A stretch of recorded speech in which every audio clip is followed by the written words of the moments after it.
मध्य प्रदेश के मंत्री विजय शाह की ओर से कर्नल सोफिया कुरैशी पर दिए गए विवादित बयान को लेकर देश भर में आक्रोश है। मंत्री विजय के खिलाफ एफआईआर भी दर्ज की जा चुकी है। वहीं मध्य प्रदेश हाईकोर्ट ने इस मामले में सख्त रुख दिखाया, तो वहीं सुप्रीम कोर्ट ने भी मंत्री विजय शाह को फटकार लगाई। इस बीच अब शिवसेना यूबीटी के सांसद संजय राउत ने मंत्री पर निशाना साधा है। उन्होंने कहा कि यह जो विजय शाह है ऐसे ही बात करेगा, कोई भी शाह देशभक्त नहीं हो सकता है। सोफिया कुरैशी को आतंकवादियों की बहन बोला जा रहा है। अगर उसको नहीं हटाया गया है तो वहां पर राष्ट्रपति शासन लाया जाना चाहिए। संजय राउत ने कहा, सोफिया कुरैशी का अपमान करके विजय शाह ने राष्ट्रद्रोह किया। पूरा देश सोफिया कुरैशी का अभिनंदन कर रहा है और विजय शाह उनके बारे में ऐसी बात कर रहे हैं। विजय शाह को तुरंत बर्खास्त किया जाना चाहिए। सोफिया कुरैशी यांची नियुक्ती संरक्षण मंत्रालयाने केली, जगाला दाखवण्यासाठी की आम्ही किती सेक्युलर आहोत। आणि ती सोफिया कुरैशी जी आहे तिचं संपूर्ण कुटुंब झाशीच्या राणीच्या युद्धापासून भारतीय स्वातंत्र्याच्या लढ्यात लढते आहे। अशा सोफिया कुरैशीला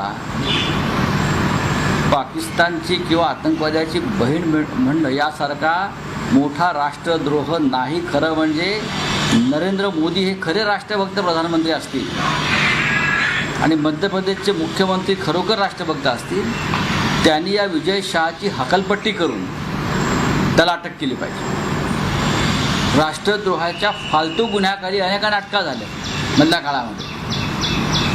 मग विजय शाह तुमचा मोदींचा जावई लागतो का? काय आहे? हायकोर्टाने त्याच्याविरुद्ध गुन्हा दाखल केला। हायकोर्टाने त्याच्याविरुद्ध गुन्हा दाखल करून सुद्धा हा माणूस मंत्रिमंडळात कसा? याच माणसानं शिवराज सिंग चौहान यांच्या पत्नीविरुद्ध सुद्धा अशा प्रकारचे अपशब्द काढले होते, माहिती आहे का तुम्हाला? याच विजय शाह शिवराज सिंग चौहान यांच्या पत्नीविरुद्ध सुद्धा अशा प्रकारचे घृणास्पद विधानं पूर्वी केलेली आहेत, तरी त्याला प्रोटेक्शन कोणाचं?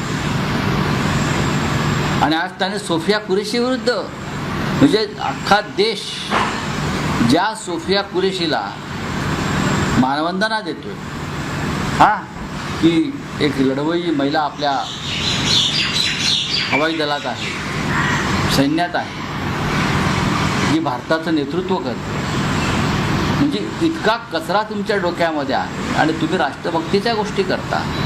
विजय शहाला ताबडतोब बरखास्त केलं पाहिजे आणि नुसतं बरखास्त नाही, त्याच्यावर गुन्हा दाखल झाला आहे, त्याला अटक केली पाहिजे आणि त्याची त्यांच्या पक्षातून सुद्धा हकालपट्टी केली पाहिजे।